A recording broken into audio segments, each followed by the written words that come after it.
కేసీఆర్‌ను ఎమ్మెల్యేగా అనర్హుడని ప్రకటించమని చెప్పి కేసేశారు ఒకళ్ళు. ప్రతిపక్ష నేతగా ఉన్న కేసీఆర్ అసెంబ్లీకి రావటం లేదు. ప్రజా సమస్యలను లేవనెత్తాల్సిన బాధ్యత ఆయనపైన ఉందంటూ హైకోర్టులో పిటిషన్.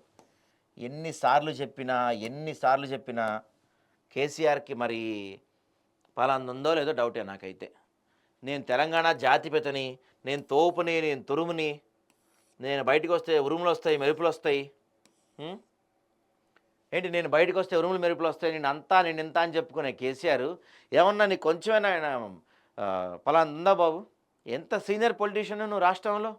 2 సార్లు ముఖ్యమంత్రి చేశావు, కేంద్ర మంత్రి చేశావు, ఎన్నోసార్లు ఎమ్మెల్యే చేశావు, ఎంపీ చేశావు, అన్నీ చేశావు. ఈ మాత్రం కామన్ సెన్స్ ఉండద్దా కేసీఆర్ నీకు అసెంబ్లీకి రావాలి, ప్రజా సమస్యలపై మాట్లాడాలి అని? ఎవరో కోర్టులో కేసేశారంట. అసెంబ్లీ వేదికగా ప్రజా సమస్యలను లేవనెత్తాల్సిన బాధ్యత ఆయనపై ఉందని పిటిషనర్ తరపు న్యాయవాది కోర్టుకు తెలిపారు.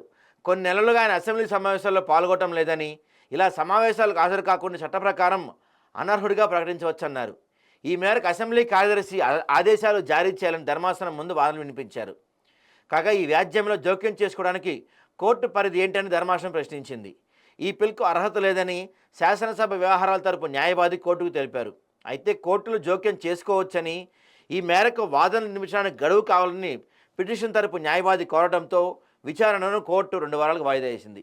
ఇక్కడ ఈయనకి సిగ్గు లేదు, అక్కడ ఆయనకి సిగ్గు లేదు. అక్కడ జగన్మోహన్ రెడ్డి రాడు అసెంబ్లీకి, ఇక్కడ కేసీఆర్ రాడు అసెంబ్లీకి. ఇద్దరు ఫ్రెండ్స్. ఎంత ఫ్రెండ్స్ అయితే మాత్రం మీ ఇద్దరు ఓడిపోతే ఇంతేనా? మిమ్మల్ని గెలిపించిన జనాలు పిచ్చోళ్ళా అండి?